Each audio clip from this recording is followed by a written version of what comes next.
आदि गुरु और हमारे सद्गुरु, इन सभी के चरणों में वंदन करते हैं। आज चौथी गुरु पूर्णिमा का अवसर है। हमने गुरु पूर्णिमा से ही प्रारंभ किया था। 30 वर्ष से करीबन हम लोग गुरु पूर्णिमा का ये पर्व जो है वह सद्गुरु पंडित जी के सानिध्य में मना रहे थे। आज भी उनका सानिध्य है ही, तभी हम सब यहाँ पर एकत्रित हुए हैं, नहीं तो हमारा एकत्रित होना भी संभव नहीं था। आज हम उन्हीं के कारण यहाँ पर आए हैं। उन्हीं के चरणारविंद में एक और पुष्पांजलि, श्रद्धांजलि अर्पण करने आए हैं। भगवान वेदव्यास का जो प्रादुर्भाव दिवस है वही गुरु पूर्णिमा है। यह न केवल भारतवर्ष के लिए अपितु समग्र विश्व के लिए महोत्सव, अवसर, पर्व का दिवस है। गुरु वह है जो ईश्वर के समीप ले जाता है। देखिए, शिक्षा गुरु बहुत हो सकते हैं। आप किसी से भी शिक्षा प्राप्त कर सकते हो। जैसे दत्तात्रेय ने कुत्ते से भी शिक्षा प्राप्त की थी, पर हर एक सद्गुरु नहीं।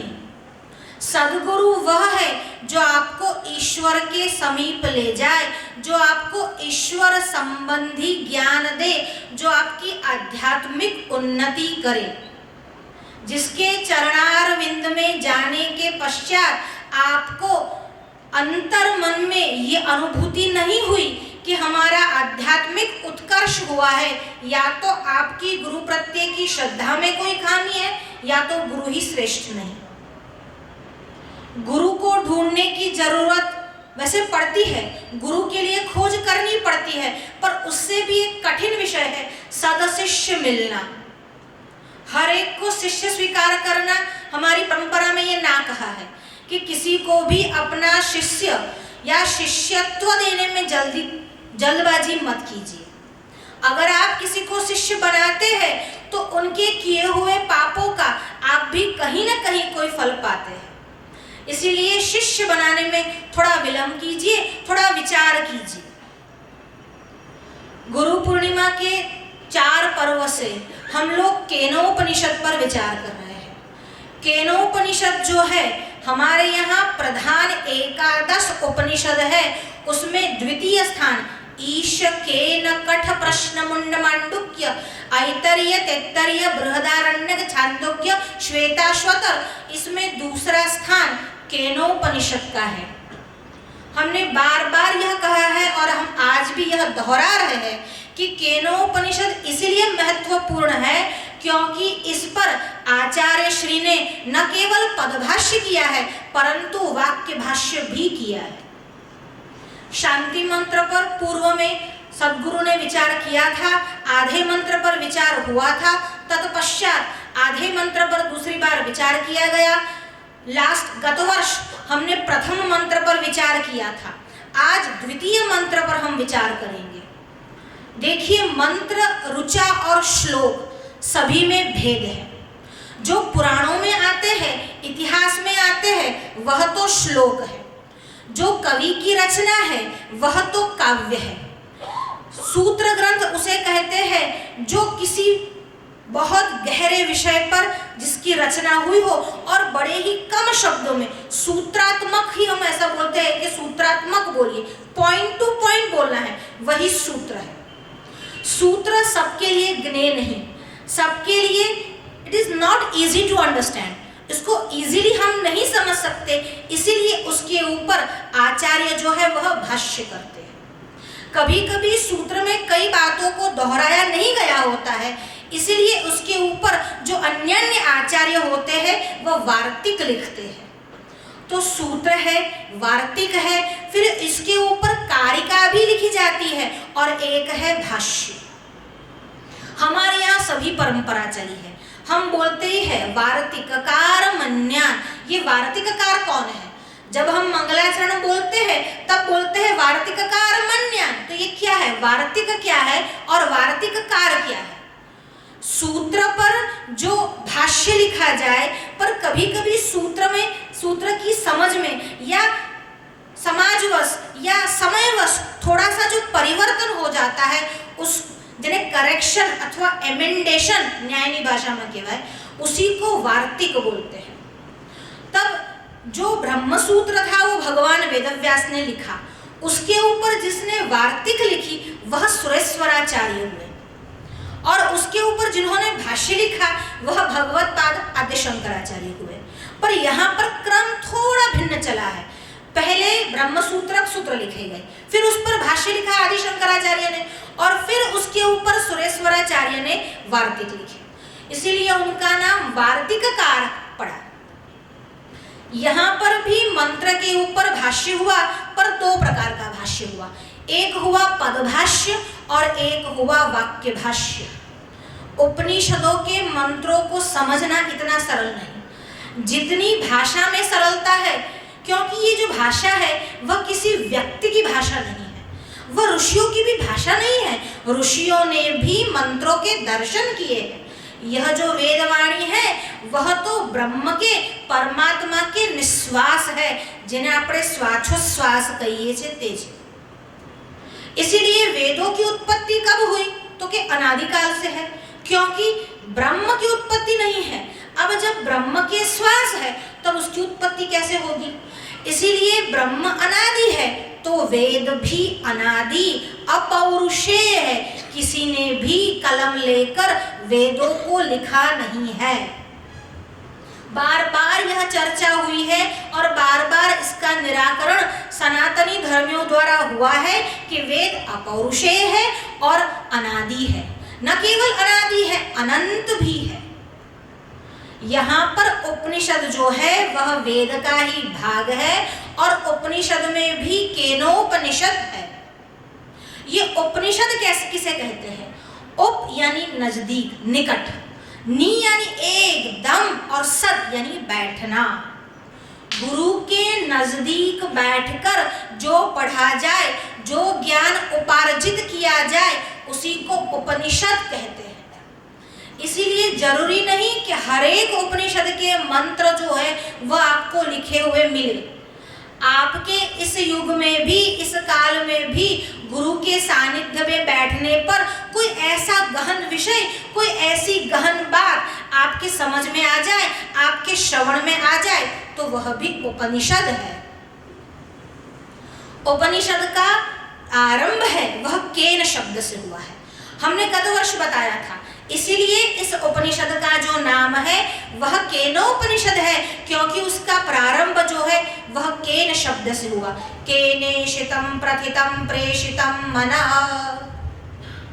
ये जो मन है वह किसके द्वारा प्रेरणा पाकर या किससे डायरेक्टेड होकर या किससे आकर्षित होकर अपने वस्तु, अपने पदार्थ की ओर जाता है।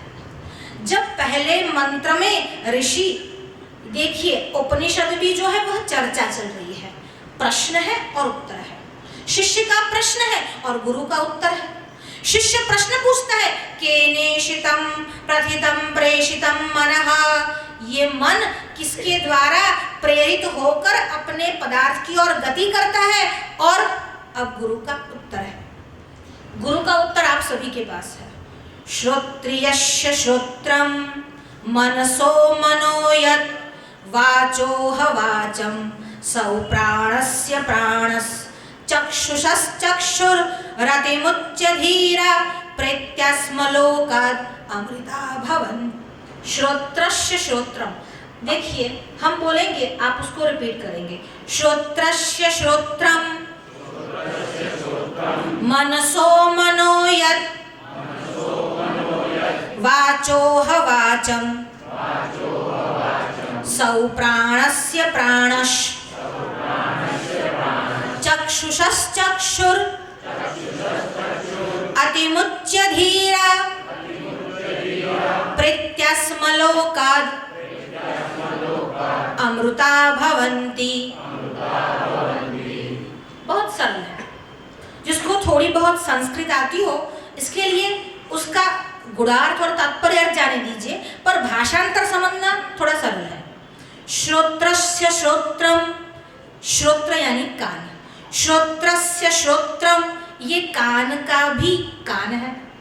श्रोत्रस्य श्रोत्रम मनसो मनो यद, मनसो मन का, मनो मन है, मनसो मनो यद वाचोह वाचम, वाचा यानी वाणी, वाचोह वाचम वाणी की भी वह वाणी है। स प्राणस्य प्राण, वही जो कान का कान, मन का मन और वाणी की वाणी है, वही प्राण का प्राण है। सौ प्राणस्य प्राणस, चक्षुषश्चक्षुर, आंखों की वह आंख है। अतिमुच्य धीरा, अतिमुच्य मुंचन करना, छोड़ना, इसको जानकर जो छोड़ता है, जो धीर पुरुष इसको जानकर छोड़ता है, प्रेत्यस्म लोकाद, अस्माद लोकात प्रेति, यहाँ से चला जाता है। कहा? अमृता भवंती, अमृत धारणा, जो अमरना है ऐसे धर्म में, ऐसे लोक में जहाँ पर पुनरावृत्ति नहीं है, ऐसे लोक में अमृता भवंती, अमृत बन जाता है, अमृत लोक में गमन कर देता है। अब इतने सरल श्लोक के लिए आचार्य श्री को आवश्यकता थी कि वो पदभाष्य लिखे, मंत्र भाष्य लिखे, पर ये वैसे आसान है कि ये है, पर इसको कहा कि श्रोत्रियस्य श्रोत्रम, तो वो कौन है जो कान का कान है? अभी कान तो दिखता है, पंडित जी महाराज हमेशा कहा करते थे ये जो कर्ण है उसको, बाह्य जो कर्ण है उसको शष्कुली कहते हैं, और अंतःकरण है जो अंदर तक आपका ध्वनि जो है, आवाज जो है, शब्द जो है वो लेकर जाता है, वह कर्ण है। अब उसके भीतर भी एक कर्ण है जो वस्तुतः कर्ण है, कर्ण यानी कान।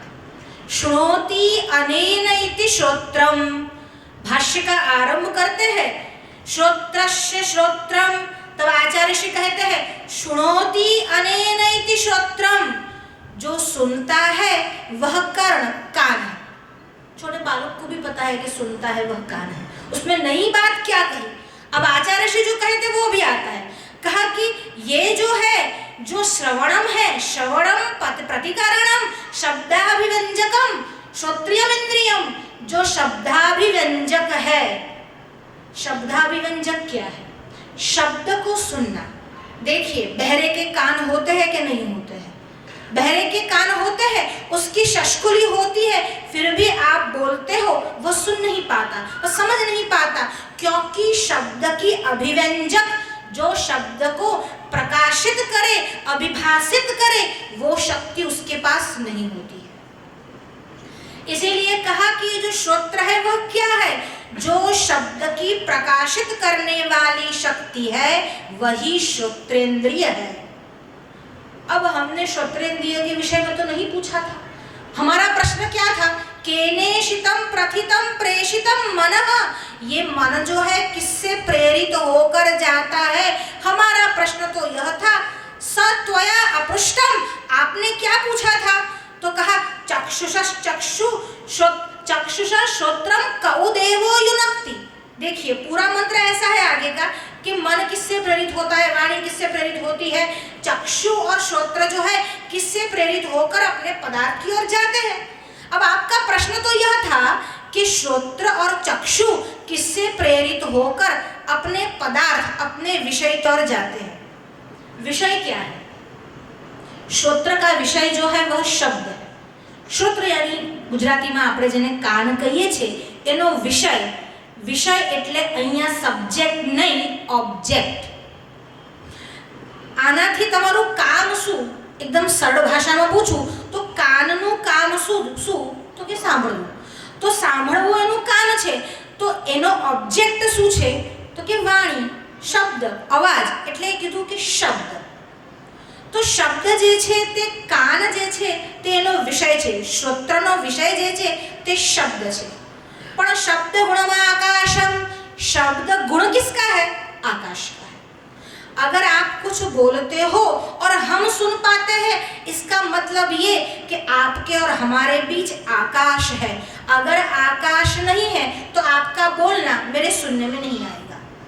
कारण में भी आकाश है, उसमें भी विवर है, इसीलिए शब्द गुणम आकाशम, शब्द जो है वह आकाश का गुण है, इसीलिए शब्द को जो प्रकाशित करे उसको श्रोत्रेंद्रिय कहते हैं। और हमारा प्रश्न ये था कि उस श्रोत्रेंद्रिय अपने विषय की ओर गति कैसे करता है।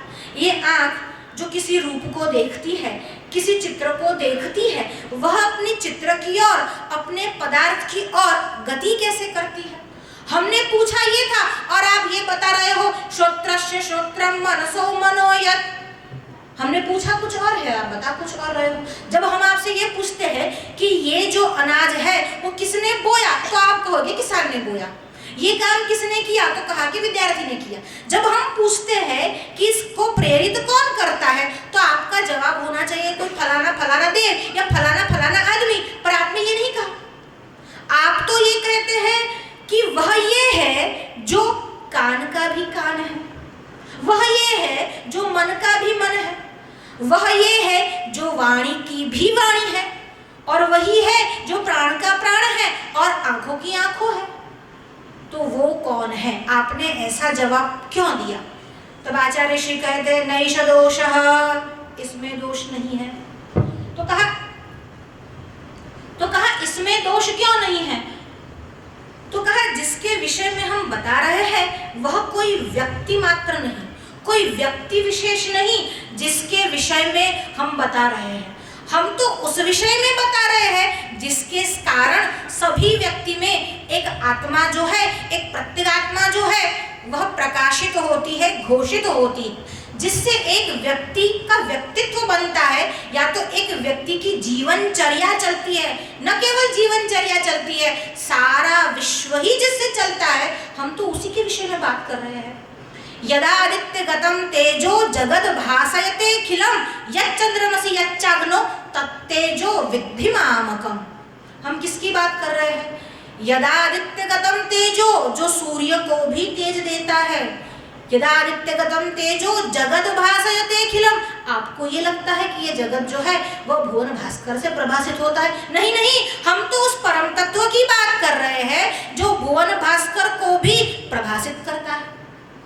यदादित्य गतम तेजो जगद भासयते खिलम यच्चंद्रमसि यच्चाग्नो तत्तेजो विद्धि मामकम। और वही तेज जो चंद्र को प्रभासित करता है, वही तेज जो अग्नि को प्रभासित करता है, तत्तेजो विद्धि मामकम, वो मेरा तेज है। तो ये समझ ले, यह भगवान श्री कृष्ण का गीता में उद्घोष है। अब यहाँ पर भी ऋषि ऐसे ही घोषणा करते हैं कि हम जिसकी बात कर रहे हैं वह तो कान का भी कान है, मन का भी मन है, वाणी की भी वाणी है। तो कहा हमने ये पूछा नहीं, आचार्य ऋषि ने कहा नैष दोषः, इसमें कोई दोष नहीं है। तो कहा दोष क्यों नहीं है?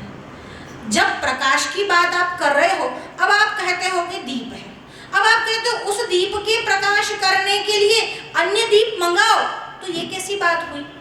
तो जब श्रोत्रेंद्रिय का विषय ही शब्द की अभिव्यंजन शक्ति को प्रभाषित करना है, तब श्रोत्रिय का श्रोत्र, ये कैसी बात हुई? तो कहा ऐसी बात नहीं है। अयमत्र पदार्थः श्रोत्रम तावत् स्वविषय व्यंजन।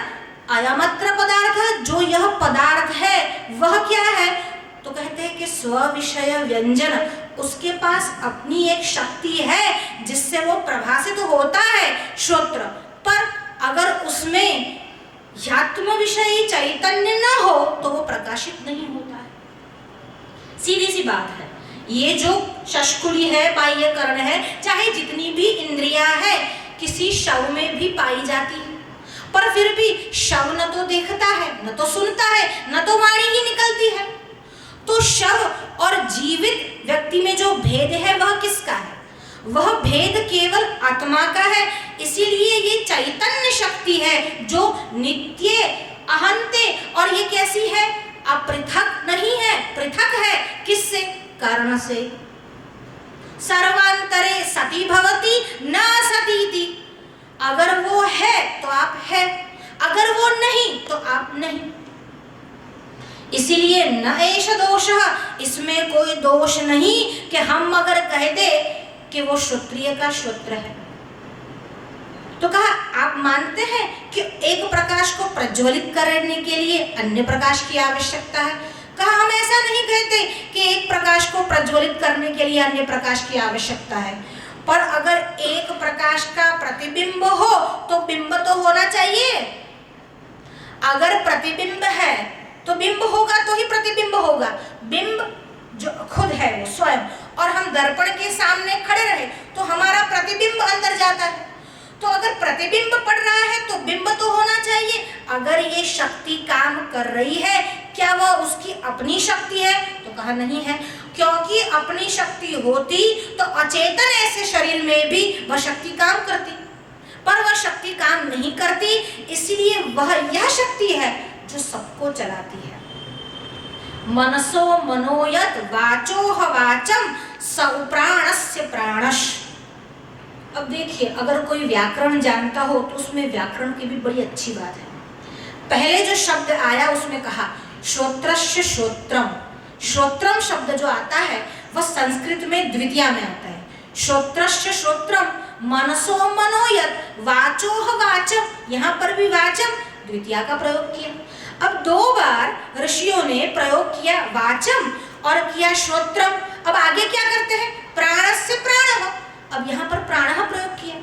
अब जब आप एक ही वस्तु की बात कर रहे हैं, कहा आप उस परम तत्व की बात कर रहे हैं जो श्रोत्र का श्रोत्र, मन का मन, वाणी का वाणी है, तो उसमें श्रोत्रम कहा, उसमें वाचम कहा, अब यहाँ पर प्राणस्य प्राणः कह रहे हैं। ये भेद क्यों है? तो कहा पहले आपने पूछा कि ये कौन है जो करता है। जब आप पूछते हो हु, कौन, और जो आंसर मिलता है वह प्रथमा विभक्ति में मिलता है, इसलिए हमने कहा कि जो प्राण का प्राण है वह। पर दूसरी बार हमने द्वितीया विभक्ति का प्रयोग इसलिए किया क्योंकि वही ज्ञेय है और ज्ञेय वस्तु ऑब्जेक्ट बन जाती है, इसलिए कर्ता भी वो और कर्म भी वो, इसलिए प्रथमा भी वो और द्वितीया भी वो। प्रथमा यानी कर्ता, सीधी भाषा में कहूं तो जे डूअर होय, जे कर्म जे करे, कई पण क्रिया करे, एक कर्ता कहेवाय, એને પ્રથમા વિભક્તિ કહેવાય।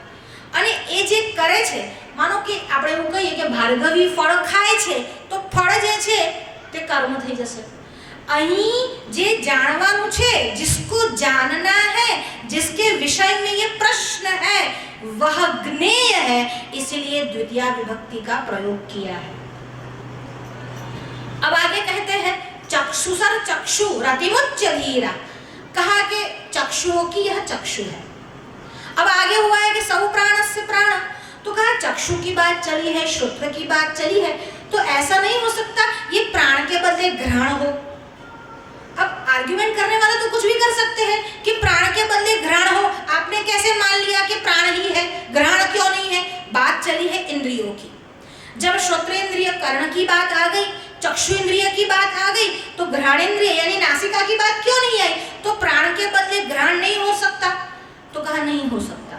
क्यों नहीं हो सकता?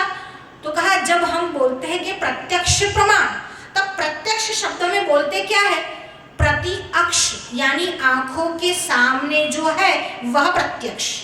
अब जब आंखों के सामने बोलता है, सामने यानी दिखता है, तो रूप की बात चलिए। पर कोई अगर हम कहे, हम कोई गीत सुन रहे हैं और कहे हाँ ये मन्ना डे की वॉइस है, तो वह जो प्रमाण हुआ वह प्रत्यक्ष हुआ कि नहीं? प्रत्यक्ष हुआ। क्यों? क्योंकि इंद्रिय सन्निकर्षम ज्ञानम प्रत्यक्षम। भले हमारे सामने मन्ना डे नहीं गा रहे, पर उनकी आवाज को, उनके ध्वनि को हम सुनते हैं, और यह सुनना भी प्रत्यक्ष प्रमाण है। इसीलिए जब प्रत्यक्ष कह दिया तो बाकी सब प्रमाण भी उसमें आ गए। प्रत्यक्ष कहने पर बाकी सारी इंद्रियों के प्रमाण भी, विषय भी अंदर आ गए। जब बोल दिया श्रोत्रस्य श्रोत्रम, तब तो कहा कि तब भी 2 क्यों कहे? तो केवल चक्षु कह सकते थे, तो फिर श्रोत्रस्य श्रोत्रम कहने की आवश्यकता भी नहीं थी। तो कहा ठीक, क्योंकि आगे का प्रश्न ऐसा था कि चक्षु श्रोत्रम कौ देवो युनक्ति। ऐसा कौन सा देव है जो चक्षु और श्रोत्र दोनों को अपने पदार्थ की ओर, अपने विषय की ओर गतिमान करता है, प्रेरित करता है? तो कहा घ्राण नहीं हो सकता, प्राण ही हो सकता है, और प्राण ही सारी क्रिया करता है। जब केवल हम इंद्रिय सन्निकर्ष ज्ञान प्रत्यक्षम की बात करके इंद्रियों के विषय में ही ले ले, तब तो ये बात सीमित हो जाएगी। तब तब एक और प्रश्न उठेगा कि प्राण को संचारण तो इंद्रिया जो है उसका संचरण जो है उसको पदार्थ की ओर गति करने में प्राण का भी बड़ा योगदान है, रोल है। तो प्राण तो इंद्रियों को गति कराता है, तब प्राण श्रेष्ठ हो जाएगा। तो आप उस तत्व की बात कर रहे हो जिसे प्राण नाम की संज्ञा या प्राण नाम से हम पहचानते हैं। तो कहा नहीं नहीं, यह तो प्राण का भी प्राण है, आ तो तारा बापनो एक बाप छे, प्राण सब प्राणस्य प्राण। अब आगे का कहते हैं कि चक्षुषः चक्षु रतिमुच्य धीरा। अब कह दिया अतिमुच्य, यानी पूरी तरह से संपूर्ण रूप से मुंचन, छोड़ना, छोड़ के चले जाते हैं। अब कहा मुच्यते, तो जो आप संधि करते हो बात की तो उसमें बैठता कैसा है कि जो कान का कान, वाणी का वाणी, मन का मन है, आंख की आंखों है, उसे छोड़कर क्या, तो बीच में कुछ विशेष है जो बाकी है, रह गया है, कुछ शेष है। तो कहा वो अध्यार है, वो क्या है, तो कि ज्ञात्वा है। जब जानोगे तभी तो छोड़ोगे, बिना जाने बिना छोड़ोगे कैसे? क्या क्या छोड़ना है पहले वो तो जानो। तो वेदांत की परिपाटी ऐसी है, पहले आपको बताते हैं ये है, ये है, ये है, फिर कहते हैं अब इसको छोड़ो, अब इसको छोड़ो, अब इसको छोड़ो। इससे भला था कि हम जानते ही नहीं थे कि ये इसका विषय है। योग सूत्र में बड़ी अच्छी बात चली है, उसमें कहा है कि एक जो है सिद्धि है, जब योगी अपनी कक्षा से ऊपर की कक्षा में उठता है तब वह सिद्धियां प्राप्त करता है, ये ऐसी अष्ट सिद्धि प्राप्त कर लेता है। तो ये सिद्धि क्या है, तो कि व्युत्थान सिद्धयः, जब व्युत्थान हमारी अवस्था जागृत की होती है तब तो ये सिद्धि होती है। पर निरोधे अपवादाः, पर निरोध में तो ये ऑब्स्टिकल्स है, समाधि में ये सिद्धि जो है वह ऑब्स्टिकल्स है। तो पहले तो आप बताते हो कि योग प्राप्त करो, अब योग में जब आगे निकल जाते हैं तब सिद्धियां मिल जाती है। अब जब सिद्धियां मिल जाती है तब ये कहते हैं अब उसको छोड़ो, तब सिद्धियां प्राप्त ही क्यों करनी थी। तो इसीलिए तेन त्यक्तेन भुंजिता, ऐसे नहीं कि छोड़ा क्या है पता ही नहीं चले। घर में टीवी है और न देखो तो टीवी को छोड़ना होगा, घर में टीवी लाने के पैसे ही नहीं, मैं टीवी देखता ही नहीं, तेरे घर में है कहाँ, तो है उसको छोड़ना है। तो पहले तो आपको उसका ज्ञान करवाता है कि ये आपके पास है, ये इंद्रिया आपके पास है, इंद्रियों के ये विषय है और विषयों की तरफ इंद्रिया गति करती है, अब छोड़ो। ज्ञात्वा अतिमुच्य धीराः, और वही धीर है। और ये जो सारी इंद्रिया है, देखिए 50 वर्ष तक अपने घर में अपनी चलती है, फिर धीरे धीरे संतान बड़े होते हैं, फिर उसकी चलने लगती है। तो जब तक हम पावरफुल है हमारी चलती है, फिर उसके ऊपर किसी और का कंट्रोल। जब तक हमारी इंद्रिया पावरफुल है तब हमको विषय की ओर गति कराती है। फिर इसीलिए इंद्रियों के ऊपर भी एक और शक्ति है जो उसको कार्यरत करती है, उसी को कंट्रोल करना है। जब तक हमारा कंट्रोल पावरफुल नहीं रहेगा, इंद्रिया उसको अपनी तरफ गति करवाती रहेगी।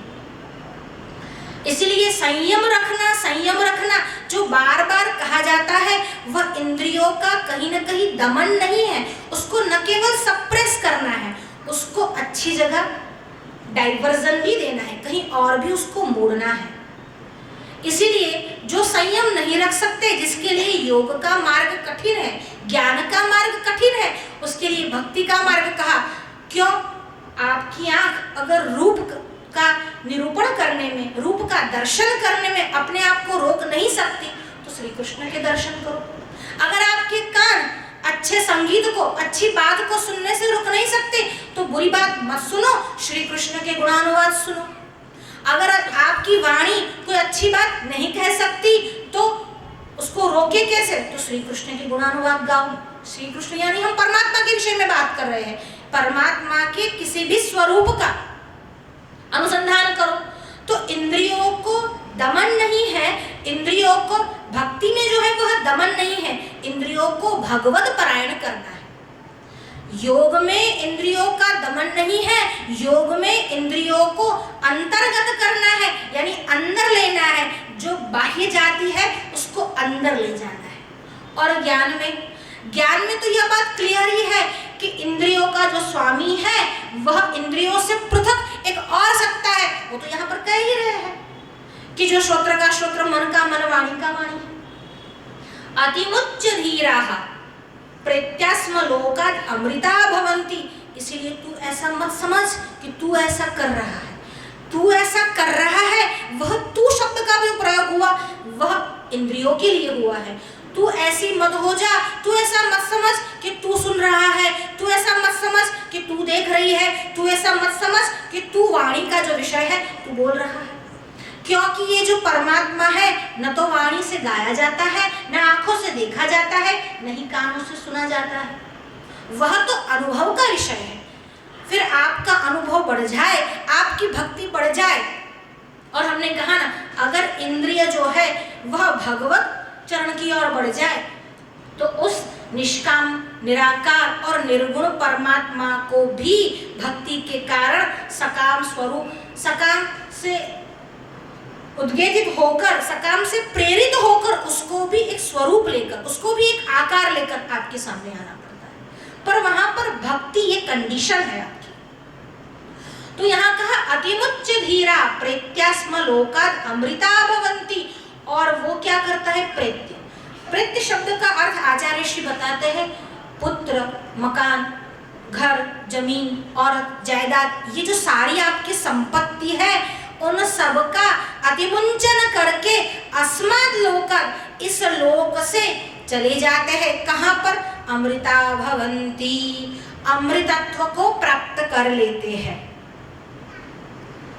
देखिए, जब सिद्धांत को समझाना होता है तब दृष्टांत की आवश्यकता पड़ती है, तब तक सिद्धांत गले के नीचे नहीं उतरता। एक समय की बात है जब द्रौपदी के साथ विवाह कर कर पांडव पहले वन में गए थे, वन से वापस आ गए, द्रौपदी का स्वयंवर जीत लिया और तत्पश्चात इंद्रप्रस्थ में उनको स्थापित कर दिया। उस समय की बात है, घटना है। पांडव अपनी सभा में बैठे हुए थे और अचानक घटोत्कच का प्रवेश हुआ। जैसे ही घटोत्कच सभा में आए, पांडव सभी अपने सिंहासन से खड़े हुए, मान के कारण नहीं, प्रेम के कारण। देखिए, दो बात होती है, जब आप किसी से प्यार करते हैं, प्रेम करते हैं, तब वह आए तो मन को रोक नहीं पाते और खड़े हो जाते हैं और उससे जाकर मिल लेते हैं। या तो अगर गुरु का आगमन हो तो एकदम से खड़े हो जाते हैं, एक आदर है, उसमें भी एक प्रेम सम्मिलित है। तो कहा कि जब घटोत्कच आए तो प्रेम के उद्रेक के कारण पांडव जो थे अपने सिंहासन से खड़े हो गए और घटोत्कच की ओर गए और उसको अपने गले से लगा लिया। न केवल पांडव खड़े हुए, वहां पर भगवान श्री कृष्ण भी बैठे हुए थे। श्री कृष्ण भी गए और उन्होंने भी घटोत्कच को अपने गले से लगा दिया। अब ये जो घटोत्कच है वह भीमसेन और हिडिंबा उनका पुत्र है।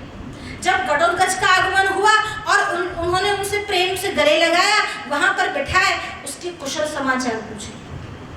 घटोत्कच को पूछा गया, तुम्हारी माँ जो है हिडिंबा देवी आजकल वह कौन सा कार्य करती है, तुम क्या करते हो, बहुत दिनों बाद तुम यहाँ पर आए।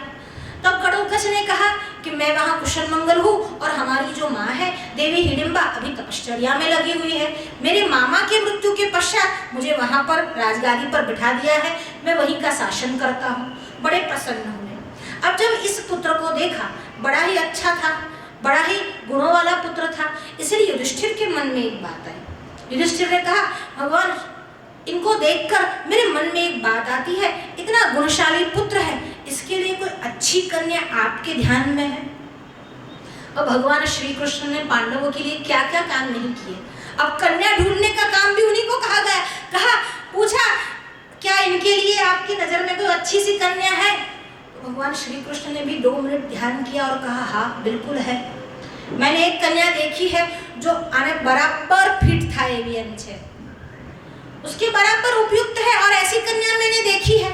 तो कि कहाँ देखी है? कहा प्राग ज्योतिषपुर में देखी है।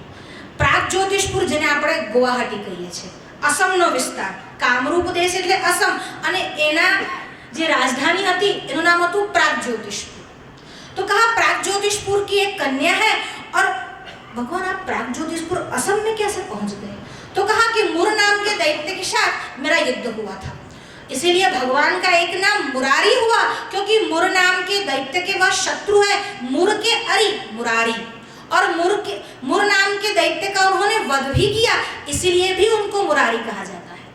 तो कहा कि वहां पर जो है वह मुर नाम का दैत्य रहता था और मैंने उसका वध किया था। उसके वध के पश्चात उसका कोई पुत्र तो था नहीं, पर उसकी एक पुत्री थी जिसका नाम था काम कटंकटा, और जिसको तुमने बताया बाहुबली याद आ गई कभी?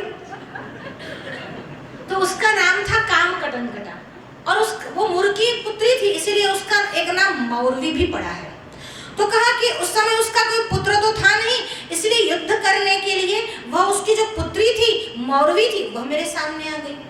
और मौरवी के पास एक खास प्रकार के आयुध थे, उसके पास खड़ग थे और उसके पास खेटक थे।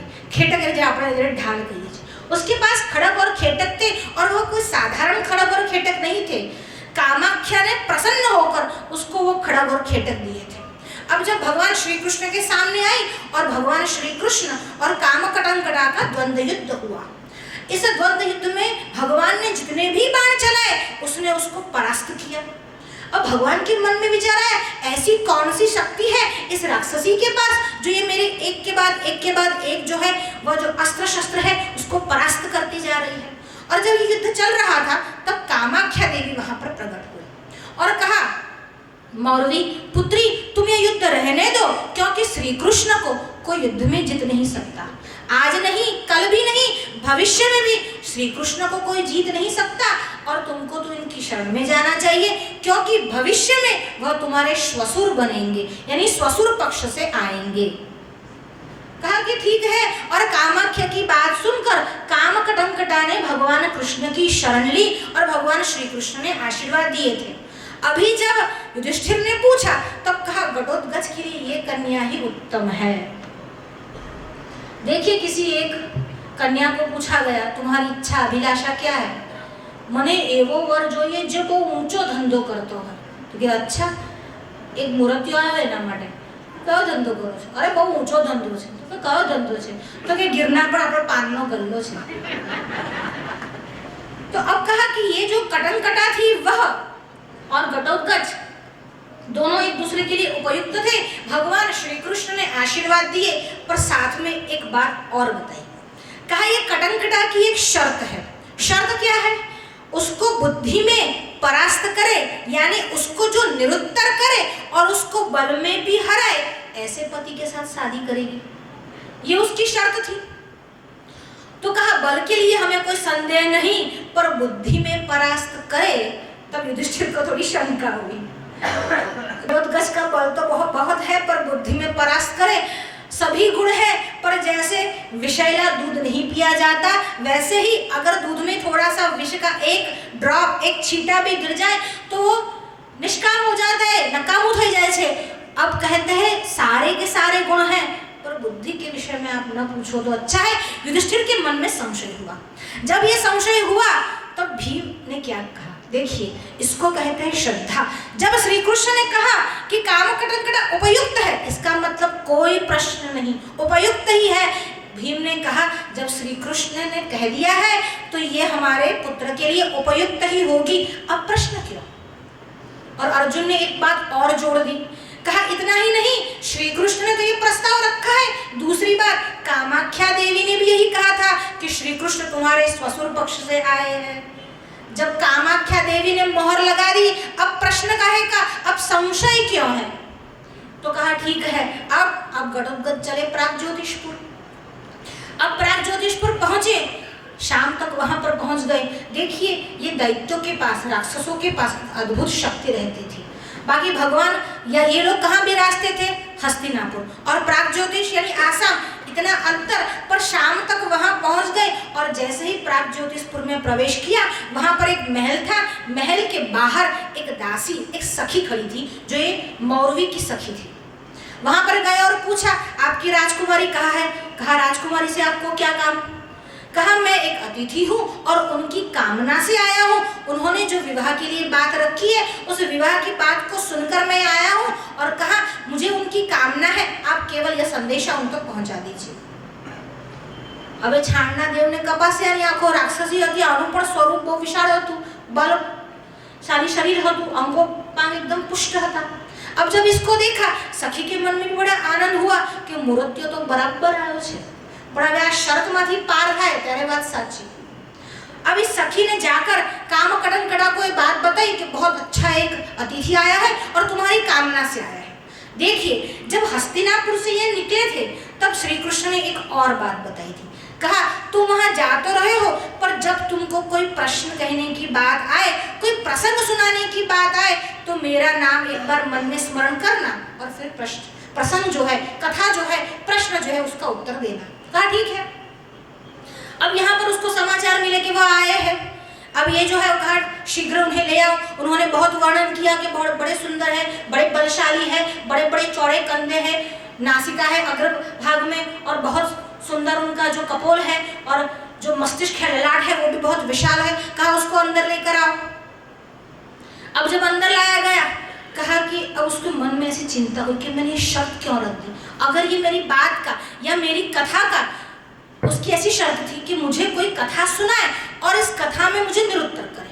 अब उसने ऐसी कथा नहीं सुनाई तो मन में थोड़ा सा खेद हुआ, पर फिर भी शर्त तो रख दी थी।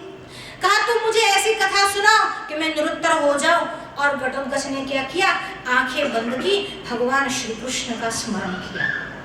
जैसे ही श्री कृष्ण का स्मरण किया और कथा कहना आरंभ किया, कहते हैं एक बहुत अच्छा पुरुष था और इस पुरुष ने एक अच्छी स्त्री के साथ विवाह किया।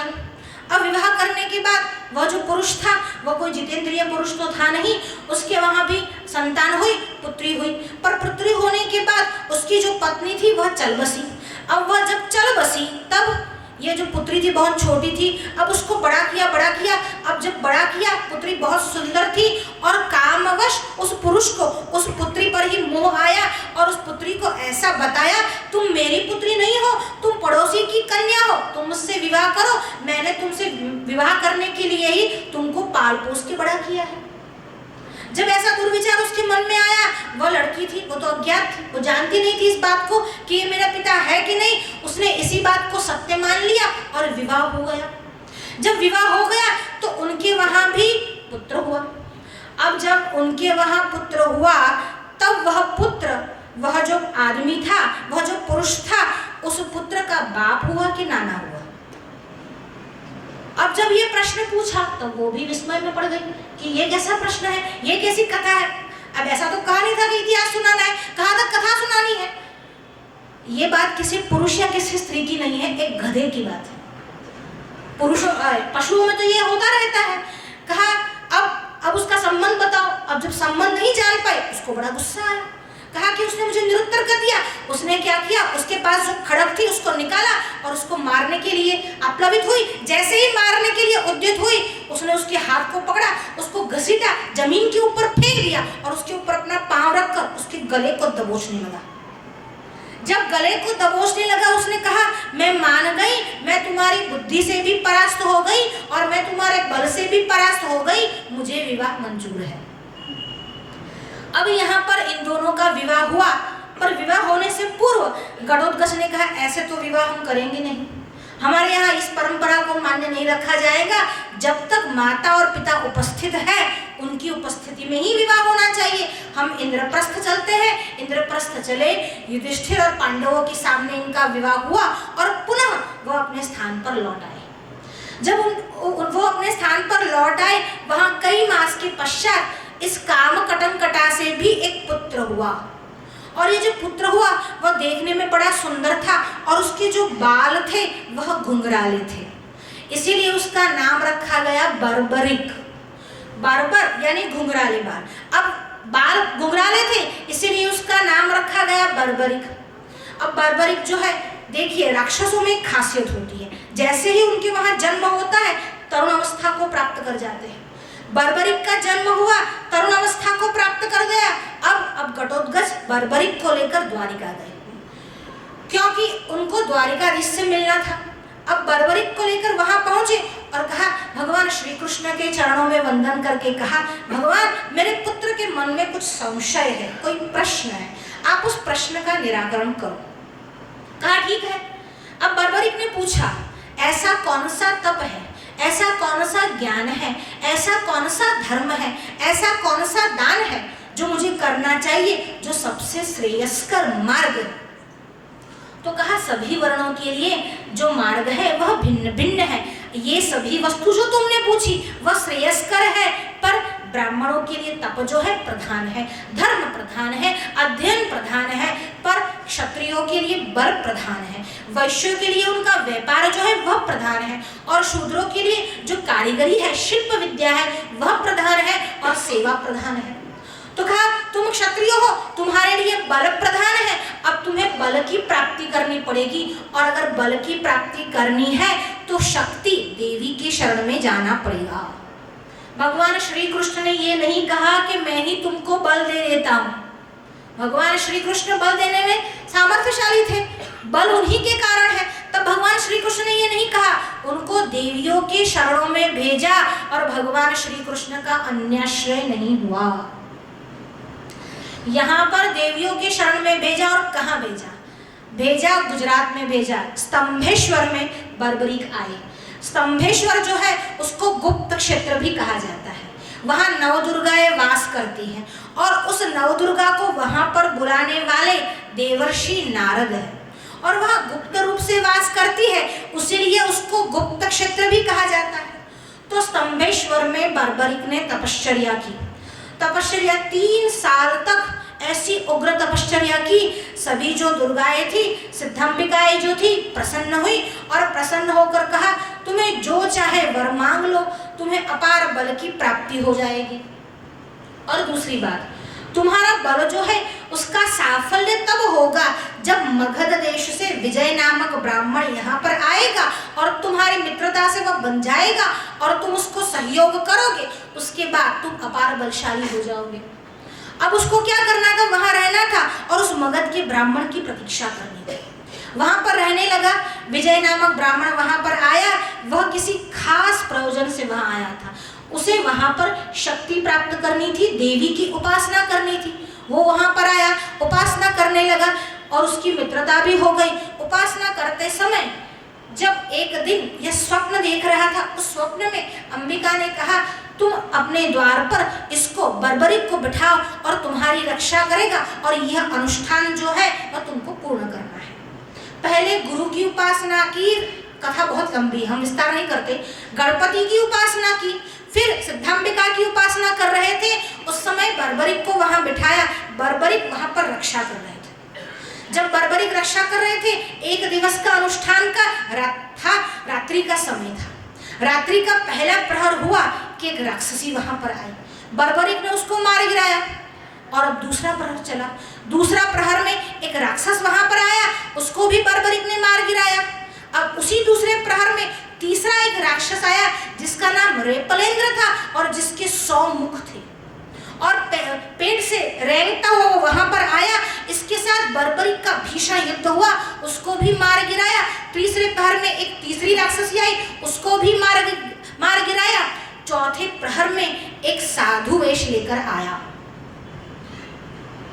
उसका जो सर था वो मुंडा हुआ था, और आकर बोलने लगा कि तुम क्या कर रहे हो, आग जलाए रखे हो, आग जलाओगे तो बहुत सारे जीव जो है मर जाएंगे, ये आग क्यों जलाते हो, तुम यहाँ पर ये क्रियाएं क्यों करते हो, तुम यज्ञ में आहुति क्यों देते हो। कहा कि तू बड़ा झूठ बोल रहा है, अगर आग जलाने से ही इतनी सारी जीव हिंसा हो जाती तो तू अपने खाने पर भी तो आग जलाता है, उसको भी बंद कर, ऐसे ही कच्चा कच्चा खाया कर। कहा कि तू बड़ा दुष्ट है। देखिए, इसी बात का सहारा लेकर आगे एक वाद भी फैला है कि यज्ञ नहीं करनी चाहिए, यज्ञ में जीव हिंसा हो जाती है। बहुत कुछ करने पर, जब आपके महाराज श्री खाना खाते हैं तब भी तो जीव हिंसा होती है, जब चलते हैं तब भी तो होती है। तो कहा ये नहीं करना चाहिए, तू बड़ा दुष्ट है, तू पाखंडी है, तू पाखंड धर्म का आश्रय लेकर आया है, मैं तेरा नाश करूंगा। और वहां पर इन दोनों का युद्ध चला। अब ये मूल में दैत्य था, वेश बनाकर आया था, वहां से भाग गया, ये उसके पीछे जाने लगा, पीछे जा रहा था, ये आगे जा रहा था, ये आगे जाकर एक बिल में घुस गया। अब ये उसके पीछे पीछे चला, जब ये एक बिल में घुस गए तो बर्बरीक भी उसके पीछे चला गया, और उसके सामने वह क्या देखता है, वह एक नहीं 9 करोड़ दैत्य वहां पर उपस्थित थे, और सभी दैत्य पलाशी नाम से जाने जाते थे। अभी 9 करोड़ दैत्य के साथ अकेले बर्बरीक ने युद्ध किया। अपार बल जो हुआ उसका साफल्य कब हुआ, जब किसी की रक्षा में उसका उपयोग किया। यहाँ 9 करोड़ दैत्यों को मारकर जब बर्बरिक बाहर आए तब क्या देखते हैं, वहां पर एक शिवलिंग है। वह शिवलिंग जो है वो पूरा रत्न जड़ित था और उसके आगे पीछे नाग कन्याएं बैठी हुई है। जब नाग कन्याएं बर्बरिक को देखती है, उसके प्रभाव और उसके बल को देखकर बड़ी मोहित प्रभावित होती है और लग्न का प्रस्ताव रखती है, पर बर्बरिक कहते हैं कि नहीं, हम आजीवन ब्रह्मचारी रहेंगे। अब यहाँ आजीवन ब्रह्मचारी रहेंगे। फिर पूछा ये शिवलिंग किसका है, कहा ये शेष ने स्थापना की है, आप भी उसको वंदन कीजिए और आगे बढ़िए। वहां पर शेषनाग जड़ित शिवलिंग था, उसको वंदन किया, वह आगे बढ़े, पुनः विजय के पास आए। विजय ने जब ये सारी बात जानी अतिशय प्रसन्न हुए। कहा तुमने पूरी तरह से मेरी मित्रता जो है वह निभाई है। वहां पर चंडिका देवी प्रसन्न हुए, इसीलिए बर्बरिक का एक और नाम चंडिल पड़ा और उसका मित्र था ये विजय। अब वह अपने अपने स्थान को लौट गए।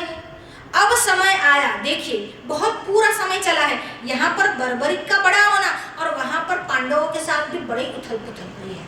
वहां द्यूत क्रीड़ा हो गई है और पांडवों को वनवास भी हो गया है। अब पांडव वनवास के उसमें है, समय में है। अब जब पांडव वनवास में निकल रहे हैं, बर्बरिक एक बार वहां पर बैठा था, उसी क्षेत्र में पांडवों का आगमन हुआ। घटोत्कच को मिले हुए भी वर्षों हो गए थे, बर्बरिक को तो जानते नहीं थे। वहां पर एक कुंड था, अब उस कुंड में स्नान करने के लिए विचार कर रहे थे। भूख भी लगी थी, सबने अपनी पोटली वोटली खोली और वहां पर खाना खाने जा रहे थे। उसके पूर्व पानी के लिए बात चली, इसलिए युधिष्ठिर ने कहा वहां पर एक सरोवर है, कुंड है, भीम तुम वहां पर जाओ और पानी लेकर आओ, पर याद रखो पानी लेने से पूर्व तुमको पानी थोड़ा सा बाहर लेना है, अपने हाथ पांव बाहर धोने हैं, फिर अंदर जाना है। कहा ठीक है ठीक है। अब इतनी भूख लगी थी, वो याद रहा नहीं कि बड़े भाई ने क्या कहा है, सीधा कुंड के अंदर प्रवेश करने जा रहा था। इतने में बर्बरिक ने रोका, ठहरो, अंदर मत प्रवेश करो, तुम्हें शर्म नहीं आती? तुम कहते हो कि मैं तीर्थ यात्रा पर निकला हूँ और इतने बड़े हो गए, इतनी भी तुम में अक्ल नहीं कि जब तुम किसी कुंड में प्रवेश करते हो, ये कोई नदी या सरिता तो थी नहीं कि तुमने सीधे प्रवेश किया, ये कोई बहता पानी तो था नहीं, ये तो कुंड का पानी है, सीधे अंदर प्रवेश करोगे और इसी कुंड के पानी से मैं अपने देवी को स्नान कराता हूँ, तुम सीधे कैसे प्रवेश कर सकते हो? मनुष्य का छुआ हुआ पैर लगा हुआ पानी दूसरा मनुष्य उपयोग नहीं करता, मैं देवी के काम में कैसे उपयोग करूंगा? तुम सीधे अंदर प्रवेश कैसे करते हो? तीर्थ को निकलते हो पर इतनी अक्ल नहीं रखते। अब भीम को गुस्सा आया, मुझे अक्ल सिखाने वाला ये कौन है? और ये तो अभी तरुणावस्था को प्राप्त किया हुआ है, कुमार अवस्था में है और मेरे सामने इतनी बड़बड़ाहट कर रहा है, तू है कौन? कहा मैं जो भी हूँ, तुमको उससे क्या मतलब? तुमको ऐसे प्रवेश नहीं करना चाहिए, तुमको साधारण नियम भी ज्ञात नहीं। तुमने नहीं सुना कि ब्रह्मा जी ने क्या किया कहा है? मूत्र जो है, पुरुष जो है, विष्ठा जो है, श्लेष्म जो है, कफ जो है, थुक जो है, वह किसी भी जलाशय में नहीं करते और तुम ऐसे ही घुसे जा रहे हो, ये बात बिल्कुल भी ठीक नहीं है। मैं तुमको यहाँ से पत्थर मारकर भगा दूंगा। तो भीमसेन को ये कहा, उसको गुस्सा आ गया। अब भीमसेन उसके ऊपर टूट पड़ा, यहाँ पर बर्बरिक भी उसके ऊपर टूट पड़ा, दोनों का भीषण युद्ध हुआ। अब बर्बरिक ऐसा पराक्रमी था, देखिए मनुष्य आखिर मनुष्य होता है और राक्षस राक्षस होता है, उसके पास अतुल बल था और उसने भीमसेन को उठाया और वहीं स्तंभेश्वर में जाकर दरिया में फेंक रहा था। अब जब उसको उठाकर दरिया में फेंक रहा था तब आकाशवाणी हुई। भगवान शंकर ने कहा तुम जिसको फेंक रहे हो वो अन्य कोई नहीं, तुम्हारे पितामह है। और जब ये सुना कि मेरे पितामह है, उसको बड़ा धक्का लगा, अरे रे मुझसे बड़ी गलती हो गई। उसने भीमसेन को नीचे उतारा, उसके शरण में गया और शरण में जाकर उसके चरण पकड़ लिए और कहा पितामह मुझे क्षमा कीजिए, वैसे मेरी कोई क्षमा है नहीं, क्योंकि और कोई अपराध का तो कोई दंड हो सकता है पर कोई माता और पिता का दंड करे तो वो अक्षम्य हो जाता है। आप मेरे पिता के भी पिता है, मेरे पितामह है और मैंने आपका अपराध किया, अरे मैं बड़ा पापी हूँ, मेरा वध कीजिए, मुझे जीवन जीने का अधिकार नहीं है। ऐसा कहकर ये जो बर्बरिक था वो समंदर की ओर जाने लगा। अब हा पुत्र कहकर भीमसेन उसके पीछे जा रहे हैं। बर्बरिक अंदर जा रहा था कि तुरंत ही वहां का सब जो देवी थी नवदुर्गा वहां पर प्रकट हुई और कहा तुम्हारा ये कृत्य ठीक नहीं, किसी भी समय पर किसी भी बात को लेकर आत्महत्या करना ठीक नहीं, तुम प्रायश्चित प्रायश्चित कर रहे हो, पर प्रायश्चित आत्महत्या के स्वरूप में कर रहे हो। और दूसरी बात, जिसके तुम गुनहगार हो वो क्या तुमको गुनहगार मानता है? पहले उससे तो पूछो, पहले तुम अपने दादा से तो पूछो। वो तो तुम्हारे पीछे पागलों की भांति आ रहे हैं, तुमको रोक रहे हैं। अब वो तुमको गुनहगार नहीं मानते तो तुम्हें मरने की क्यों पड़ी है? तुम ऐसा कृत्य मत करो, उनकी क्षमा याचना करो। इन दोनों का वहां पर मिलन हुआ, पांडवों से भी मिलन हुआ और कहा तुम्हारा काल भी आएगा, तुम्हारे नाश का भी निश्चित समय तय है, पर तुम उसके लिए प्रतीक्षा करो, तब तुम्हारे सारे प्रायश्चित हो जाएंगे। उसके बाद बात आगे चली, बात युद्ध की बात पर आ गई। पांडवों और कौरवों के बीच युद्ध होना था, कुरुक्षेत्र की बात आ गई। अब जब बात चल रही थी तब कुरुक्षेत्र में सामने पक्ष में यानी कौरव पक्ष में कैसे कैसे योद्धा है और उनके पास कैसी कैसी शक्ति है उसका भी आकलन किया गया।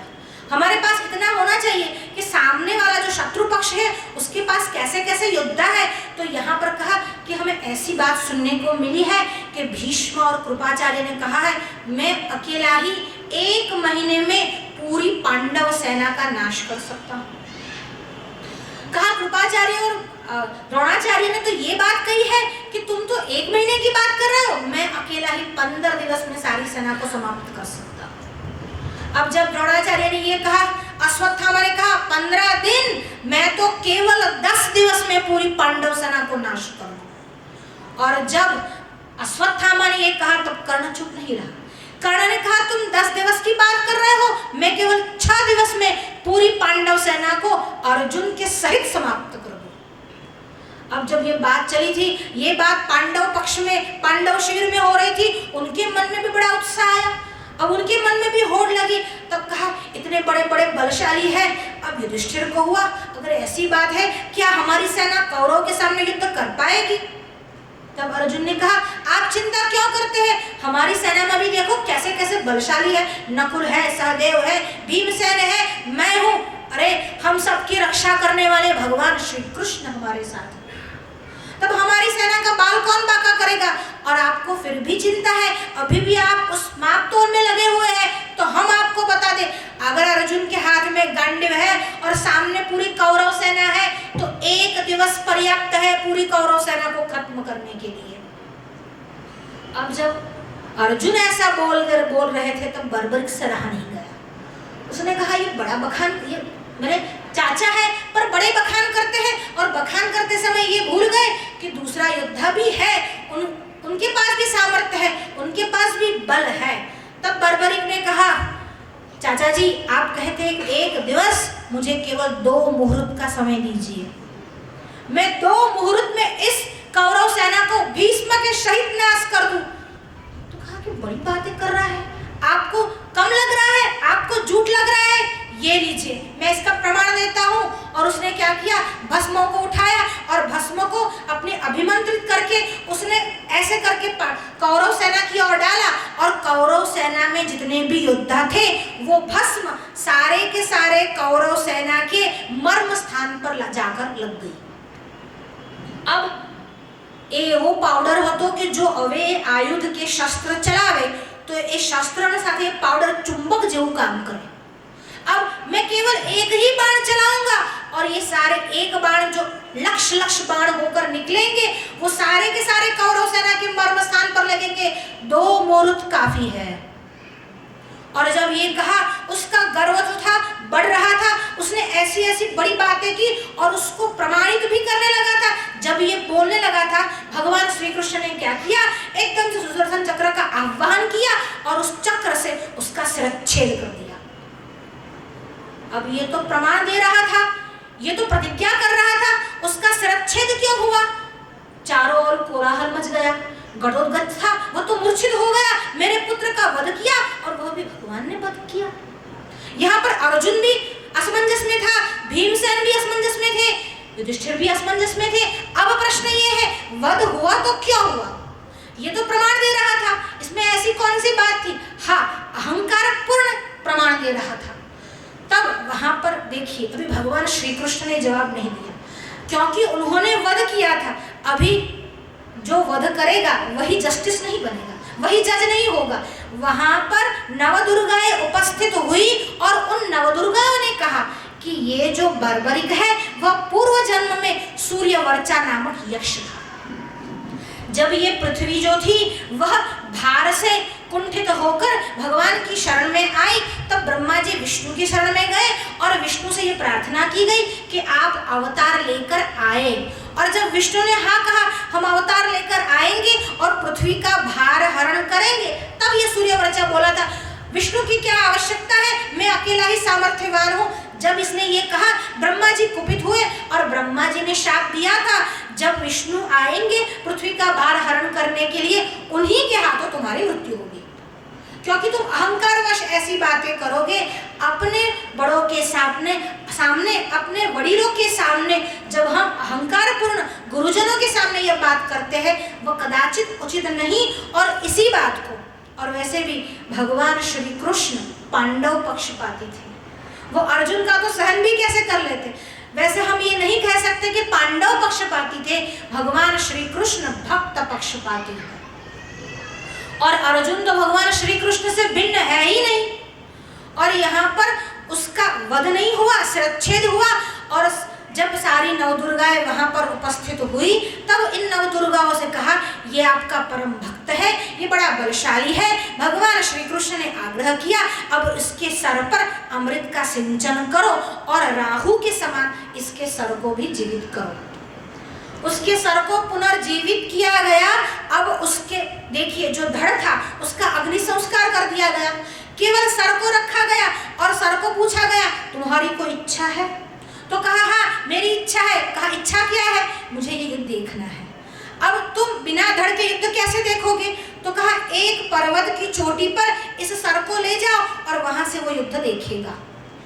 मुझे बात तो ये कहनी थी, मैंने पूरा बर्बरिक का वृत्तांत सुनाया, पर अब मैं अपनी पूरी बात पर आ रही हूँ। बर्बरिक के शीर्ष को पर्वत की चोटी पर रखा गया, कुरुक्षेत्र का युद्ध हुआ। 18 दिवस तक ये युद्ध चला। पहले भीष्म गए, द्रोण गए, कर्ण गए, दुर्योधन के घायल होते मरते ही, वध होते ही कुरुक्षेत्र के युद्ध का समापन हुआ, पांडवों की विजय हुई।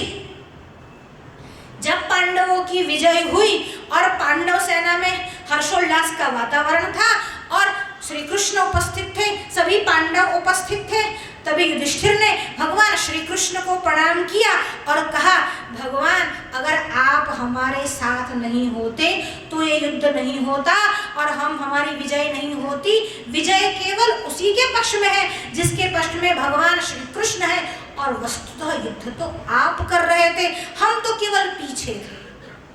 जब ये कहा, देखिए कभी कभी भीमसेन अच्छी अच्छी बातें करते और कभी कभी क्या हो जाता है, उनकी बुद्धि को उनको थोड़ा बुरा लग गया। कहा कि आप बड़ी तारीफें किए जा रहे हैं, कह रहे हैं श्री कृष्ण ने युद्ध किया। श्री कृष्ण ने तो पूरे युद्ध में शस्त्र धारण ही नहीं किया था। युद्ध कहाँ श्री कृष्ण ने किया? दुर्योधन को मैंने मारा, दुशासन को मैंने मारा, श्री कृष्ण ने भला किसको मारा? अर्जुन ने द्रोणाचार्य को मारा, कर्ण को मारा, भीष्म को गिराया, और आप कह रहे हैं कि युद्ध जो है वह श्री कृष्ण ने किया। जब भीमसेन ने ऐसा प्रश्न उठाया तो अर्जुन से रहा नहीं गया और अर्जुन ने कहा, बड़े भैया आप कैसी बातें कर रहे हैं? आपको अभी भी विश्वास नहीं हुआ कि हमारी विजय कैसे हुई? अभी भी आपको विश्वास नहीं है? आपको अपने पुत्र पर तो विश्वास होगा। चलिए आपके पुत्र के पास, जिसका सिर जो है वह पर्वत की चोटी पर है। अब सब गए और बर्बरिक के पास गए। अब बर्बरिक को पूछा कि आपने पूरा युद्ध देखा? कहा, मैंने पूरा युद्ध देखा। कहा, युद्ध कौन कर रहा था? कौन किससे लड़ रहा था? कि कौन किससे लड़ रहा था, क्या मतलब है आपका? एक ही पुरुष केवल युद्ध कर रहा था और पूरे कौरव सेना के सामने केवल एक ही पुरुष युद्ध कर रहा था। और वह पुरुष कैसा था? उसकी दाहिनी तरफ 4 भुजाएं थी और उसी भुजाओं में चक्र था और उसके सर पर सुंदर मुकुट था और उस मुकुट में मुकुट मणि थे और वक्ष पर कौस्तुभ मणि था। और उसकी बाईं भुजा में, अरे उसकी बाईं भुजा में तो रुद्राक्ष थे, उसकी बाईं भुजा में तो भस्म थे, उसकी बाईं भुजा के उसके बाएं स्कंध पर तो सर्प था और उसके ललाट में चंद्र था। कहा, यह कौन था जिसके ललाट में चंद्र था और जिसके वक्ष में कौस्तुभ मणि था? तो कहा, और कोई नहीं, भगवान श्री कृष्ण ही युद्ध कर रहे थे। न केवल भगवान श्री कृष्ण की बात कही, एकम रामंच कृष्णंच नहीं, शिव और विष्णु भी एक ही है, यह प्रतिपादित किया। और कहा ये केवल युद्ध जो थे भगवान श्री कृष्ण लड़ रहे थे, बाकी सब तो कुछ नहीं, ऐसे ही खड़े थे। शक्ति जो थी भगवान श्री कृष्ण की थी और इसी से पांडवों का विजय हुआ है। बस भगवान शंकराचार्य भी वही कहते हैं, श्रोत्रस्य श्रोत्रम। ये जो तुम कहते हो कि कान सुनता है, कान सुनता है, नाना कान नहीं सुनते, जो कान का भी कान है। श्रोत्रस्य श्रोत्रम मनसो मनोयत, जो मन का भी मन है। वाचोह वाचम, जो वाणी की भी वाणी है। सौ प्राणस्य प्राणस, और वही प्राण का प्राण है। चक्षुषस चक्षुर अधिमुच्य धीरा। इसलिए ये जो इंद्रियों के प्रति आपका मोह है उसको त्यागो, और इंद्रियों जिसके कारण अपने पदार्थ की ओर गति करती है, प्राण को भी जो चलाता है उस परम तत्व की ओर ज्ञात्वा, उसको जानकर, उसको समझकर, उसके विषय में अनुसंधान करके, वो आपसे भिन्न नहीं है। वह आप है, पर आपका मतलब ये इंद्रियां नहीं है, प्राण नहीं है, मन नहीं है, बुद्धि नहीं। मन कहने से बुद्धि का ग्रहण करना है, इंद्रियों से सभी इंद्रियों का ग्रहण करना है, प्राण से प्राणादि का ग्रहण करना है, और जितने भी कोश है, आनंदमय कोश, विज्ञानमय कोश, मनोमय कोश, प्राणमय कोश, अन्नमय कोश, इन सब का ग्रहण करके अंतिम जो सत्ता है वह परब्रह्म परमात्मा की ही है, और जो उसे जानता है अमृता भवन्ति, और वही अमृत को प्राप्त कर लेता है। इसीलिए पूरा भाष्य है, और बाकी तो मंत्र सरल है, पर उस मंत्र के पीछे जो उसका गूढ़ार्थ है वह यह है कि आप इसे अपनी शक्ति मत समझो, ये परम नियंता की शक्ति है, और उस परम नियंता की ओर जो हमें ले जाते हैं वही गुरु तत्व है। और उन्हीं के लिए, उन्हीं के आदर, उन्हीं के प्रति अपने प्रेम आदर को व्यक्त करने के लिए, उनका धन्यवाद करने के लिए इस गुरु पूर्णिमा का अवसर मनाया जाता है। और हम तो केवल वाहक है, किसी न किसी को भी लीडर बनना ही पड़ता है, हम गुरु नहीं, केवल वाहक है। और यहाँ पर हमारे अलावा भी कोई वाहक हो सकता है और हो सकेगा, पर ये जो परंपरा है वह अक्षुण्ण है, इसी का नाम सनातन परंपरा है। ये चलती रही है, चलती रहेगी और चलती आई है। अस्तु।